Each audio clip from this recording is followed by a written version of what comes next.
सभी भाई बहनों को हार्दिक शुभकामनाएं। उसी घटना का दूसरा पार्ट शार्ट में बताएंगे, क्योंकि अगर जो पूरी स्टोरी बताएंगे तो 3-4 पार्ट बन जाएंगे। बड़ा वीडियो हो जाता है तो फिर ज़्यादा बड़ा वीडियो सही नहीं रहता, क्योंकि इतना टाइम नहीं है। आजकल बहुत बिजी ज़िंदगी है, सब बहनों की भी और भाइयों की भी, इसलिए शॉर्ट में बता रहे हैं। क्योंकि घर की बात है तो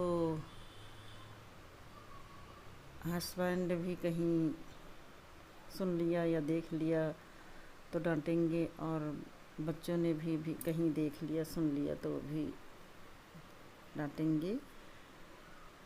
क्योंकि ये वीडियो हम अपने हस्बैंड से छिपा करके बता रहे, बनाते भी हैं सारे वीडियो छिपा करके, और जब मोनेटाइज एक बार हो जाएगा तब हस्बैंड से बताएंगे। अभी नहीं बताएंगे, नहीं, वरना वो वीडियो हमको यूट्यूब में नहीं डालने देंगे, इसीलिए हम छिपा के बनाते हैं वीडियो। बच्चे सब जानते हैं और हस्बैंड अभी नहीं जानते, इसलिए घर की बात है तो हम शॉर्ट में बता रहे हैं।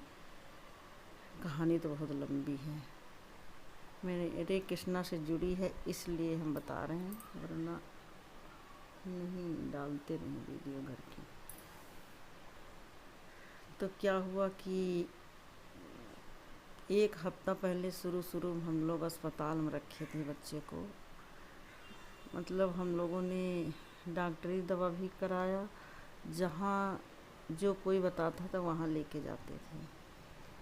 जिस मंदिर में जाने कितनी तो मन्नत हो गई।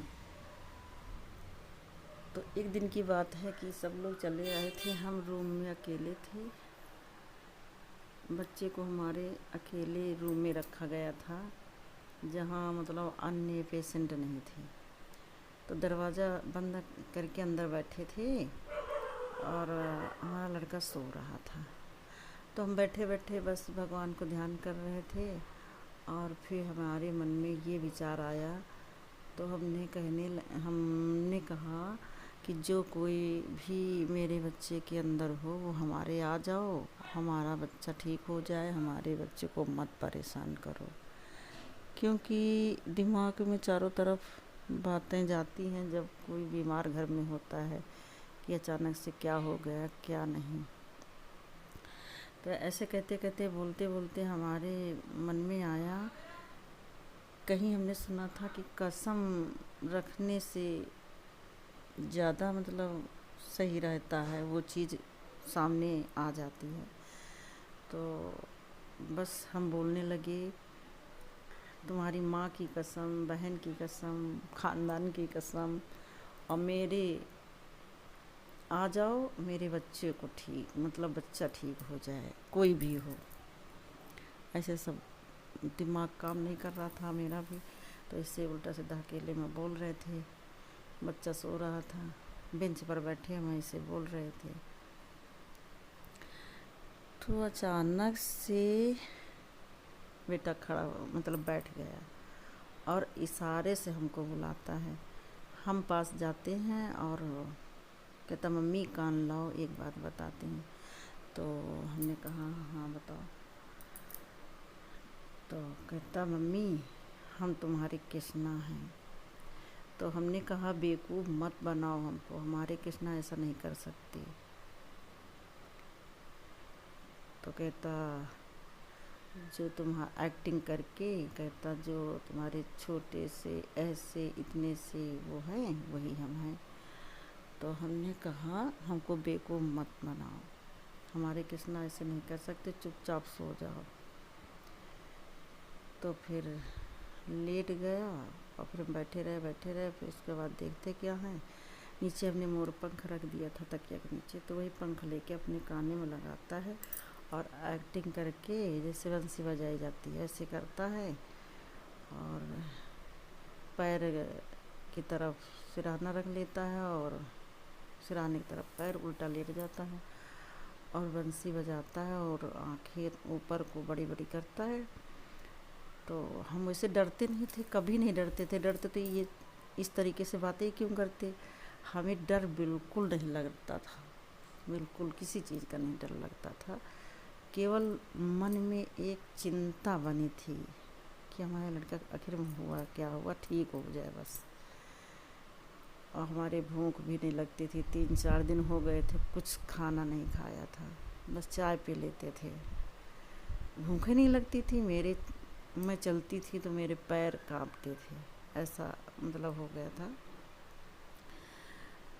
तो फिर क्या हुआ कि अचानक से हमको पता नहीं क्या अंदर से लगा, बस हम चिल्लाने लगे सिस्टर सिस्टर सिस्टर। बस वो वैसे बड़ी बड़ी आंखें ऊपर को करता और बंसी बजाता और बोलता, मम्मी हम जो हैं तुम्हारे कृष्णा हैं। तो हमने कहा हमको बेवकूफ़ मत बनाओ। तो कहता कि जो तुम कह रही हो तुम बाहर निकल जाओ, अगर जो हम निकल जाएंगे तुम्हारे लड़के के अंदर से तो इसकी ये हो जाएगी। तो हमको बहुत डर लगता। हमने कहा ऐसा मत बोलो। अच्छा, और मेरे बच्चा जिसको मतलब मम्मी को मम्मी कहता, मौसी लोग मौसी, मामा को मामा, हर बात जानता था। हम लोग घर में कोई बात करते थे तो उसको पता चल जाता था, ऐसा कुछ। फिर धीरे धीरे भगवान की कृपा ऐसी हुई, फिर हम लोग बहुत मतलब जैसे हर दवा दुआ हर चीज़ करवाया, भगवान की कृपा से सही हो गया। फिर मेरे मन में एक दिन आया कि माता रानी शायद नाराज़ हो गई, इसलिए ऐसा हुआ है मेरे घर में। तो हम माँ के पास आए, स्थापना है छोटी सी मतलब विग्रह दुर्गा माता की। तो जब मैं माँ के पास आए, सिर पटक पटक करके माँ माँ कह के पुकारने लगी, हम समझ गए मेरी माँ नाराज़ हो गई, इसलिए ऐसा उथल पुथल हो रहा। फिर उसी वक्त अपनी बेटी को लाल बंगला भेज करके सारी सामान मंगाए कि माता कैसे प्रसन्न होए, और चूड़ी चुनरी वगैरह सब चढ़ाए, अखंड ज्योति जलाए और कन्या खिलाया, क्योंकि कन्या खिलाने से माँ प्रसन्न होती है। फिर धीरे धीरे टाइम तो लगा था काफ़ी, लेकिन धीरे धीरे मेरा लड़का पूरी तरह से ठीक हो गया। और उसके पेपर भी देने बाकी थे BBA के, तो वो भी दिए और पूरी तरह से स्वस्थ है। तो इसलिए हम बताना चाहते हैं कि जो जिस को लेके चल रहा वैसे चलता रहे। यदि उसे अनन्य भक्त बनना है तो गुरु के सानिध्य में ही बने। और जैसे कि एक लड़की ससुराल में सबको देखभाल करती है, लेकिन पति से अनन्य प्रेम करती है, ऐसे ही करें।